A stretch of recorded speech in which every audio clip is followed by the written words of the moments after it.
भाव उसका परम मंगल कराता है। योगिनामपि सर्वेषां मद्गतेनान्तरात्मना श्रद्धावान् भजते यो मां सामे युक्त तमो मतः। बहुत सुंदर बात भगवान, यही अपने लोगों की बात है। जो अपने लोगों की बात है वो इस श्लोक की बात है। पीछे जो आप लोगों ने सुना कि भ्रष्ट हो जाने पर वो अन्य लोगों के भोगों को भोगने के बाद, श्रीमान कुलों में जन्म लेने के बाद, हो सकता है एक जन्म और लेने के बाद तब भगवत प्राप्ति में अपने लोगों के अपने शरणागत हैं, अपने योगी नहीं है, न तपस्वी हैं, न ज्ञानी है, न कर्मयोगी है, अपने शरणागत जन है। अजात पक्षाय जैसे छोटा सा बच्चा घोंसले में बैठे अपनी माँ की बाट जोहता है, ऐसे हम प्रियालाल की कृपा के पास हैं। हम उनकी कृपा से चल रहे हैं, हम उनका जस गाते हैं, उनका नाम जप करते हैं, उनकी जूठन पाते हैं, उनके धाम के वासी, उनके आश्रित हैं। हमको ये गतियां नहीं मिलेंगी। हमसे अगर चूक भी हो जाएगी तो हमारी श्री जी का प्रभाव है। अवगुण करे समुद्र सम गनत न अपनो जानी राई के सम भजन को मानत मेरु समान। राई बहुत छोटा दाना होता है,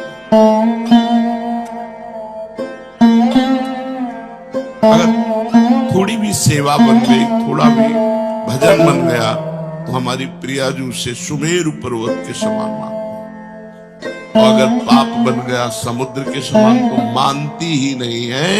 इसलिए हमारा अगला जो जन्म है वो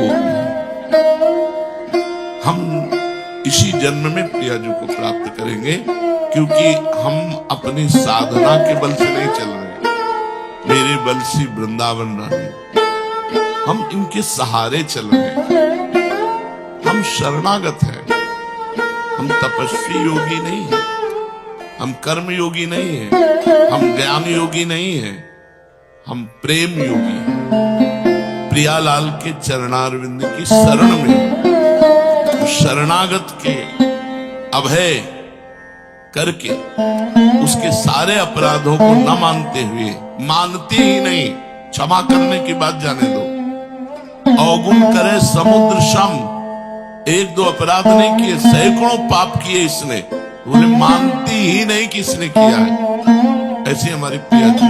अवगुण करे समुद्र सम गनत न अपनो जाने, ये मेरा है। अपने यहाँ प्राय इस बात की जय है कि हम श्री जी के हैं, हम लाडली जी के हैं। हमारा साधन भजन क्या है? उच्छिष्टामृत भुक्त वही चरितम श्रणवस्त वही, नाम का जप करना, उनके चरणों के आश्रित रहना, बस इतना ही हमारा जीवन है। उनके जूठन को पा रहे हैं, उनका जस गा रहे हैं, उनका जस सुन रहे हैं, नाम जप कर रहे हैं, सेवा कर रहे हैं, उनके भरोसे उनके घर में पड़े, भगवत प्राप्ति पक्की है। चाहे जितनी बड़ी चूक हो जाए, प्रियाजू चूक मानती ही नहीं। भगवान कह रहे हैं अब इस योग को समझना है, ये अपना योग है। भगवान कह रहे योगी नाम अपि सर्वेषां मद्गते नान्तरात्मना श्रद्धावान भजते यो मां सामे युक्त तमो मता। संपूर्ण योगियों में जो श्रद्धावान भक्त है, मुझमें तल्लीन होकर भजन में लगे हुए हैं, जो मेरा भजन करते हैं, बस मेरे मत में सर्वश्रेष्ठ योगी वही है। तपस्वियों से भी, ज्ञानियों से भी और कर्मयोगियों से भी भगवान ने श्रेष्ठ योगी कहा भजन करने वाले। केवल एक ही काम, ये सब भजन के अंतर्गत आता है। लीला गायन, लीला श्रवण, नाम कीर्तन, ठाकुर सेवा, ये सब संत सेवा, संत संग, ये सब भजन के अंग हैं। संपूर्णता को भजन कहते हैं। योगिनामपि सर्वेषां जितने योगी वर्णन किए गए शास्त्रों में, जिनमें भगवान ने कर्मयोग, ज्ञान योग और तपस्या योग का वर्णन किया, वैसे और भी योग है।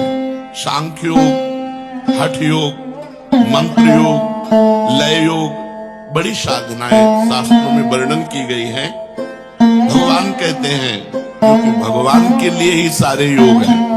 भगवान कह रहे हैं मेरे मत में, सबसे बढ़िया भगवान ही का तो मत हुआ। मेरे मत में योगिनामपि सर्वेषां मद्गते नान्तरात्मना श्रद्धावान भजते यो माम सामे युक्त तमो मता।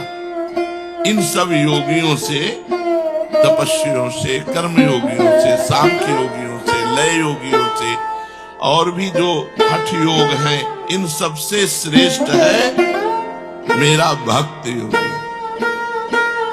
जो निरंतर भगवान के भजन में लगा हुआ।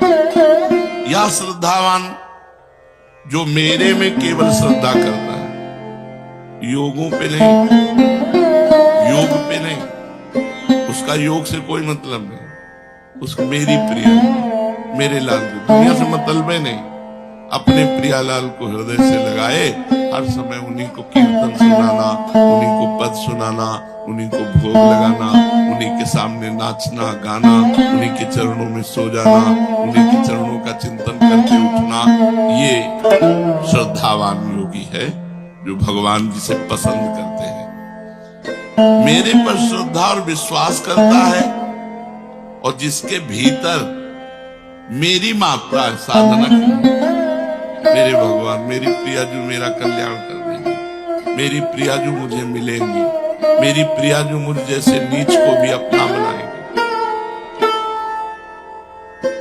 उसके अंदर केवल एक वृत्ति है, प्रियालाल, मैं ये साधन कर रहा हूं, इसके बल से भगवत प्राप्ति, वो मार्ग दूसरा हो गया। मैं भरोसे में हूं प्रियालाल के, वो अंदर की बात, उसकी सत्ता और महत्ता केवल प्रभु में।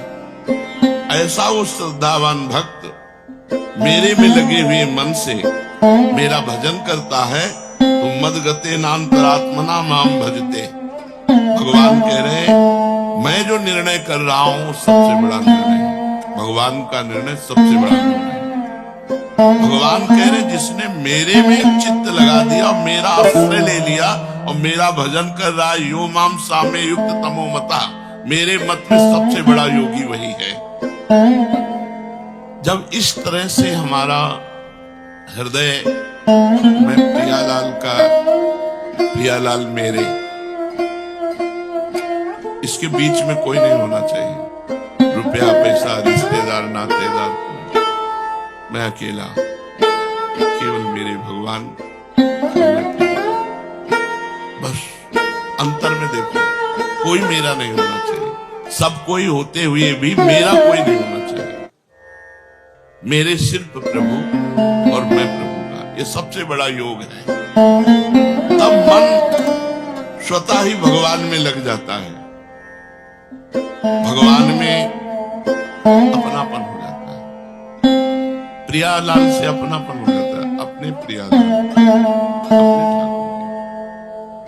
अपनी श्री जी। ऐसा नहीं लगता कि अपनी श्री जी, अपने प्रियालाल। इसीलिए सबको सेवा रखनी चाहिए, जिससे अपनी सेवा में हम इतने तन्मय रहें कि सेव्य से प्रीति हो जाए। कल एक रोकर एकांतिक साधक कह रहा था कि मुझे सबसे बड़ी चिंता है कि हमारे मर जाने के बाद हमारे ठाकुर जी की सेवा कौन करेगा। बस यही चिंता खाए जा रही है। यही चिंता तुम्हें प्रभु से मिला देगी, यही चिंता प्रभु की सुख के लिए सोचना कि अभी तो मैं ये कर रहा हूं, और जब मेरा शरीर छूट गया तो मेरे ठाकुर को कौन भोग लगाएगा, कौन पवाएगा, कौन आरती करेगा, कौन शयन कराएगा। ये जो चिंता है ना, यही भगवान प्यार देखते हैं और इसी प्यार से मंगल हो जाता है। उसका स्वाभाविक मन लग जाता है प्रभु में, स्वाभाविक मन।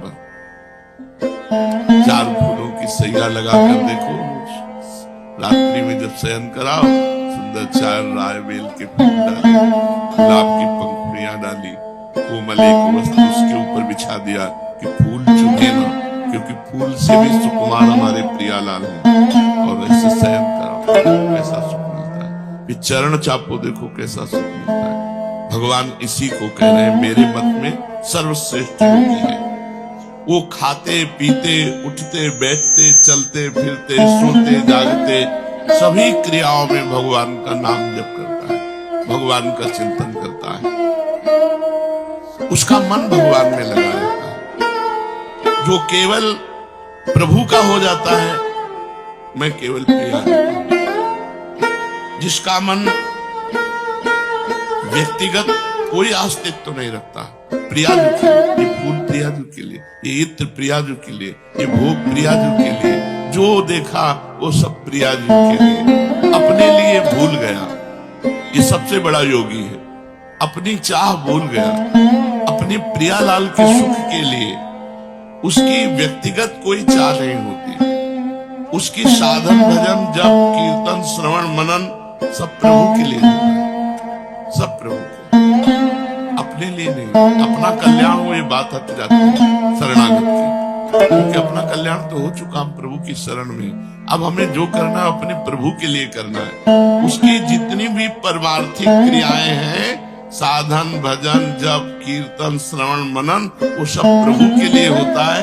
और जो व्यवहार की क्रियाएं, खाना पीना चलना फिरना सोना जागना, ये सभी क्रियाएं या खेती व्यापार नौकरी, सभी जीविका संबंधी क्रियाएं, वो सब प्रभु के लिए। उसकी दोनों क्रियाएं परमार्थिक और व्यवहारिक दोनों भजन हो जाते हैं। रुपया कमा रहे हैं, जिससे परिवार है, परिवार प्रभु का है, प्रभु स्वरूप है, उसकी सेवा हो रही है। परिवार का सेवन वो भगवान की सेवा मान के करता है, उसका सब व्यवहार भजन बन जाता है।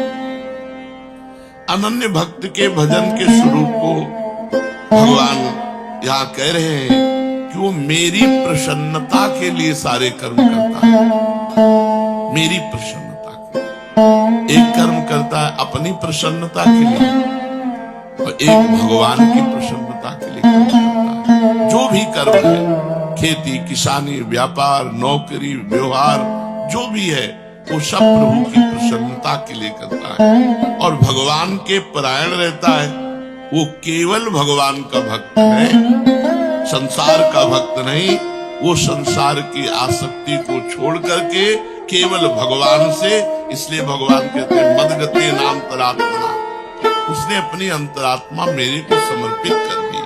साम्य युक्त तमोमता, संसार से विमुख होकर अपना उद्धार करने वाले लगे हैं, उन सबको साधक कहते हैं, योगी कहते हैं। लेकिन ये अपने कल्याण के लिए नहीं लगा, अपने प्रियालाल को सुख पहुंचाने के लिए लगा। हमारा कल्याण हो जाए तो याद ही नहीं आता।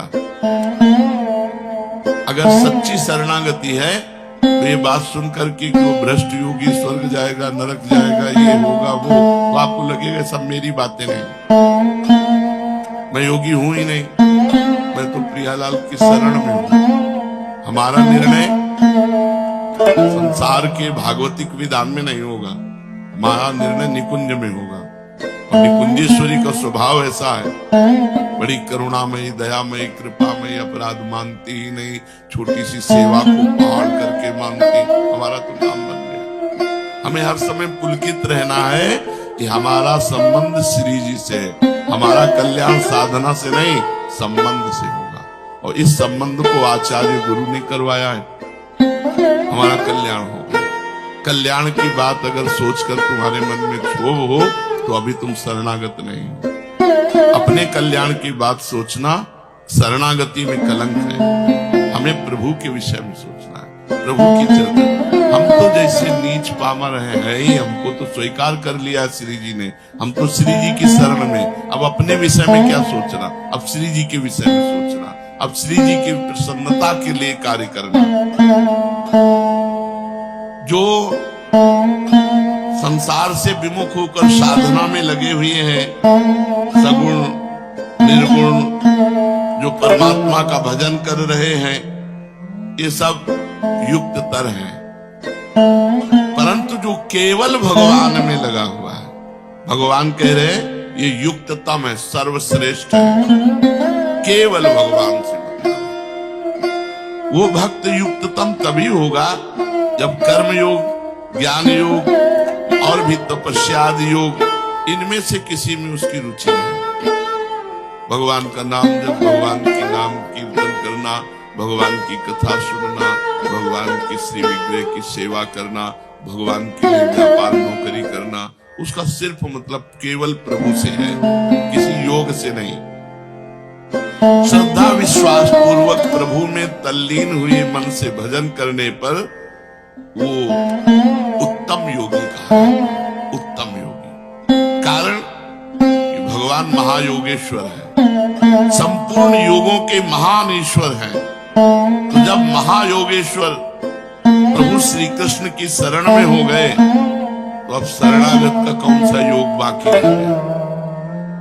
शरणागत का बहुत बड़ा संबंध है। मैं प्रभु का हूं, मेरे इसी से कल्याण हो जाएगा।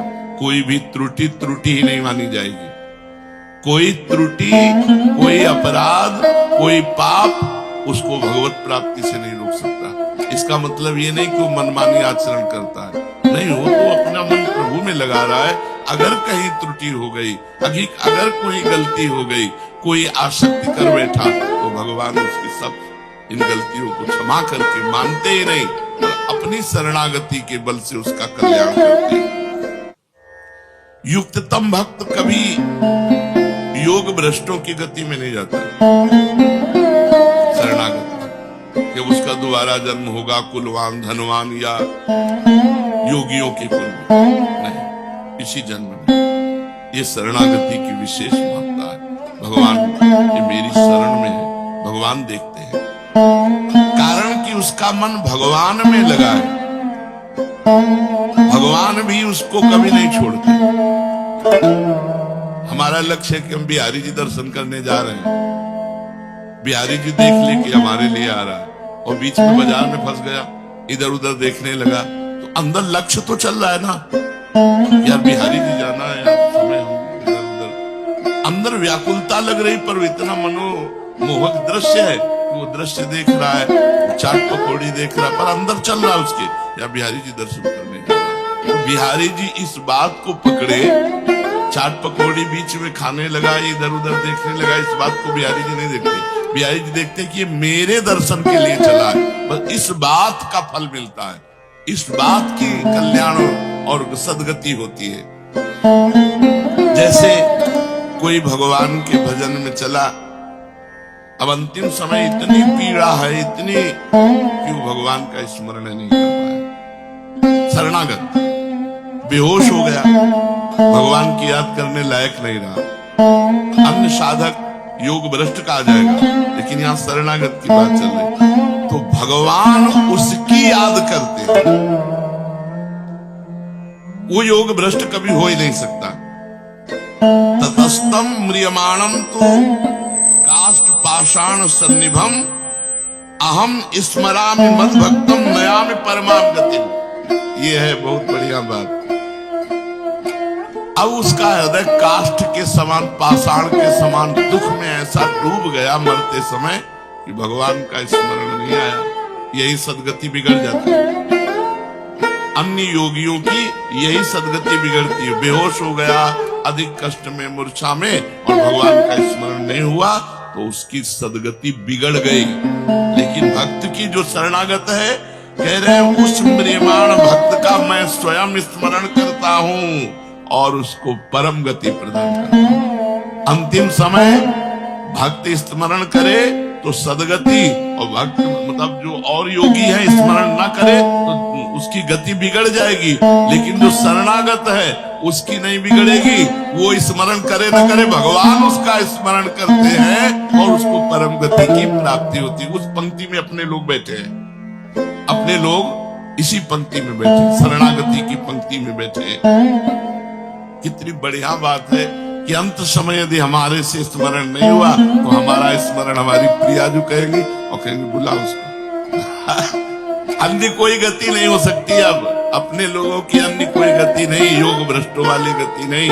हाँ, पर अन्य भी कितनी सुविधाजनक है कि अगर वो भ्रष्ट भी हो गया है तो दिव्य लोगों के भोगों को भोग कर श्रीवान कुलवानों के कुल में जन्म होना। तात्पर्य है कि एक बार जो संसार से विमुख होकर भगवान के सन्मुख हो गया, एक बार भगवान की शरण ले ली, जिसको अपने बल का अभिमान नहीं, जिसको अपने उद्योग प्रयत्न का बिल्कुल एक एक बात समझते जाओ, अपना कोई बल नहीं कि हम भगवत प्राप्ति कर सके, हमारा कोई उद्योग नहीं है, प्रयत्न नहीं है, हम इतने प्रयत्नशील नहीं कि हम भगवत प्राप्ति कर लें। और जिसको अपनी साधना का सहारा नहीं, केवल विश्वास प्रभु का है, उसका परम कल्याण हो गया, वो भगवत प्राप्ति कर। अपने लोग इसी लाइन में है, ना अपनी कोई साधना, ना अपना कोई प्रयत्न, ना अपना कोई बल है, तो प्रियाजू के सहारे जैसे प्रियाजू चलावे। ऐसे भक्त को कभी योग भ्रष्ट नहीं होना पड़ता, क्योंकि वो प्रभु पर निर्भर है, उसके अंतःकरण में भगवान का आश्रय है, साधना का नहीं, प्रयत्न का नहीं, अपने उद्योग प्रयत्न का नहीं, उसे भगवान का भरोसा है, अपने पुरुषार्थ का सहारा नहीं, अपनी साधना पर विश्वास नहीं, उसको भगवान की कृपा पर विश्वास है। इसलिए योग भ्रष्ट उसे कहते हैं जिसे अपनी साधना पर विश्वास है, जिसे अपने प्रयत्न पर विश्वास है, और ये भगवान पर विश्वास करता है शरणागत भक्त। अंतःकरण में भोगों का महत्व होने से प्रभु का ध्यान छूट जाता है, मन संसार में चला जाता है। अगर ऐसे समय में प्राण छूटते हैं तो कोई भी साधक हो, उसका संसार में जन्म होगा, उसे योग भ्रष्ट कहते हैं। लेकिन जो भगवान का शरणागत है उसका नहीं, क्योंकि अंतिम समय भगवान उसका स्मरण करते हैं, इसलिए वो योग भ्रष्ट हो ही नहीं सकता, वो भगवत प्राप्ति करे। अपने लोग उसी पंक्ति में बैठे, अपनी साधना इसी बात की है। अगर अपने बल का सहारा विश्वास और अभिमान ना हो और संसार में मन जाए, भगवान का भरोसा है, तो योग भ्रष्ट नहीं माना जाए। फिर सुन लो इस बात, अपने साधन का, प्रयत्न का भरोसा नहीं है, भरोसा प्रभु का है, प्रियाजू का। और मन खूब संसार में जा रहा है, उसका मन संसार में जा रहा है, वो अंतिम समय भी संसार में चला गया, तो वो योग भ्रष्ट नहीं होगा, क्योंकि प्रियाजू इसका स्मरण करेंगे और वो प्रियाजू के पास पहुंचे। अपने लोग बेपरवाह रहेंगे, हम श्यामाजू केवल अभिमानी, टेढ़े रहे मोहन रसिया सो बोले अटपट वाले। ये बात बैठा लो, हृदय में बैठालने की है। अब हमारा अंतिम नहीं बिगड़ेगा, क्योंकि अंतिम में प्रियाजू हमें याद करेंगे। जीवन में जितना बनता है हम श्यामा प्यारी रट रहे हैं, और जब हम रटने लायक नहीं रहेंगे तब श्यामा प्यारी हमारी स्मृति करेंगी और हमारा मंगल हो जाएगा। कारण कि ऐसी अवस्था में मन तो संसार में चला गया, लेकिन आश्रय भगवान का है, इसलिए आश्रय से उसका कल्याण हो गया। उसने साधना का आश्रय नहीं लिया था, उसने प्रभु का। ये बहुत मीठी बात है, बहुत अमृतमयी बात है, क्योंकि उस समय हमारे बस की बात नहीं, हमारे बस की बात तो अभी भी नहीं है। जब मन जहाँ चाहता है वहां चला जाता है, तो उस समय, अंतिम समय जब हमारा आएगा, उस समय मेरे बस की बात नहीं, तो उस समय प्रियाजू स्मृति करके हमारा परम कल्याण, परम मंगल करती है। ऐसे निर्भर भक्त का चिंतन भगवान स्वयं करते हैं, जिससे वो योग भ्रष्ट ना होकर भगवत प्राप्त हो जाता है। जय हो। संसार का संबंध विच्छेद होने से योगी बंधन मुक्त होता है,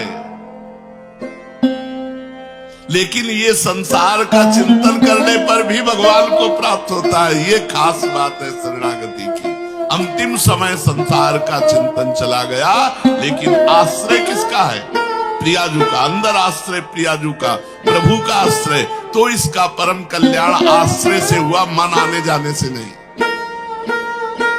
ये है शरणागति की विशुद्ध महिमा।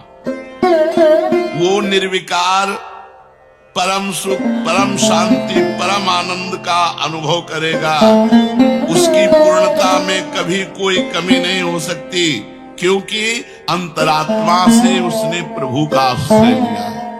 ये भगवान जो ये कह रहे हैं, मदगते अंतरात्मा, जिसने अंदर से मेरा आश्रय ले लिया, इसी तभी हमने कई बार सत्संग में कहा है भगवत प्राप्ति आश्रय से होती है। अंदर का जो आश्रय है वो भगवान देखते हैं। भगवान के साथ जो अपनापन है, जो भगवान के प्रति भाव प्रकट हो गया है, वो भाव उसका परम मंगल कराता है। तो भगवान तपस्वियों से भी अधिक योगी, ज्ञानियों से भी अधिक योगी और कर्मयोगियों से भी अधिक योगी बताया किसको? जो निरंतर भगवान के भजन में डूबा हुआ है, जिसका आश्रय केवल श्री भगवान है, अन्य कोई है ही नहीं।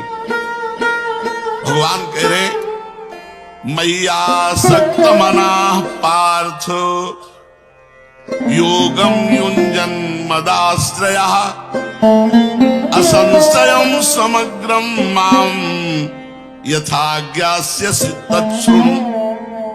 हे पृथानंदन, मुझ में आसक्त मन वाला, अगर नहीं हो पाया आसक्त मन वाला तो मदाश्रया, मेरे आश्रित, जो इसका अभ्यास करता है, तो तू मेरे जिस समग्र रूप को निसंदेह जिस प्रकार जान सकेगा, उसको उसी प्रकार से सुन। मैं आसक्त, मेरे में ही जिसका मन आसक्त हो गया है। देखो, खास बात देखी जाती है, जैसे हृदय से हमारे लोगों का लक्ष्य भगवत प्राप्ति है, प्रिया जो है। अब बीच में हम किसी भी में फंस जाते हैं तो फंसना नहीं माना जाएगा, वो तो रास्ते में वो जो प्रभु है वो देख रहे हैं ये चला मेरी तरफ, इसका लक्ष्य मैं हूं, इसका आश्रय मैं हूं, पर मेरी दुरंत माया है, ये आकर्षित हो गया, तो मेरी ही तो माया है। इसलिए भगवान, अगर जो साधक मय्यासक्त मना, प्रभु में ही जिसका मन आसक्त हो गया है, सारा स्नेह बटोर करके प्रभु के चरणों में सबकी ममता ताग बटोरी, मम पद मन ही बांध बरडोरी, ये मय्यासक्त मना है। माता पिता भाई बंधु रिश्ते नाते, यहाँ तक कि अपने शरीर की भी ममता का त्याग करके केवल प्रभु के चरणों में, उसे मय्यासक्त मना कहते हैं। चिपक गया मन प्रभु में, स्वाभाविक प्रभु में मन लग गया, तो उसको भजन तो करना नहीं पड़ता, स्वाभाविक भजन होता है, क्योंकि उसकी आसक्ति प्रभु में हो गई है। स्वाभाविक मेरी याद आती है, उसको कभी विस्मृति नहीं होती, मैं चाहता हूं कि तू ऐसा बन। मय्यासक्त मना पार्थ, मेरे आसक्त मन। उत्पत्ति विनाशशील वस्तुओं का शब्द स्पर्श रूप रस गंध का आकर्षण तभी मिटेगा जब मय्यासक्त मना हो, जिसका मन प्रभु में आसावई मना पदारविंदे, जिसका इस लोक में शरीर के आराम, आदर सत्कार और नाम बड़ाई की, स्वर्ग आदि परलोक के भोगों की किंचन मात्र कोई प्रीता नहीं रह गई। मय्यासक्त मना, शरीर के आराम की व्यवस्था, मान बढ़ाई, नाम प्रणाम नमस्कार, लोक परलोक के भोग, सबसे कोई प्रीता नहीं, मेरी तरफ खिंचाव है।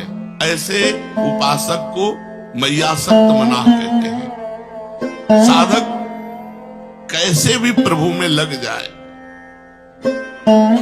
वो मय्यासक्त हो ही जाएगा।